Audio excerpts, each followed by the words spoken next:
Дінде, исламда жаңа жыл жоқ, ол анық. Бірақ біз мемлекетіміз бар.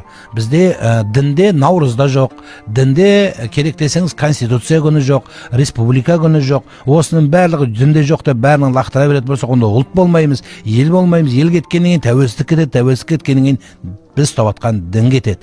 Сондықтан сандырақтамау керек. Біз зайырлы мемлекетпіз. Зайырлы мемлекетте өзінің мерекесі бар. Сондықтан әр нәрсе өзінің жөнімен, ретімен болу керек. Бұл артық дүние. Яғни сізбен біз айтып отқан анау кейбір радикалдар ой харам кәпір деген сөздер артық ебегей дүние деп айтқан болар едім. Әр нәрсе өзінің жөнімен ретімен болу керек.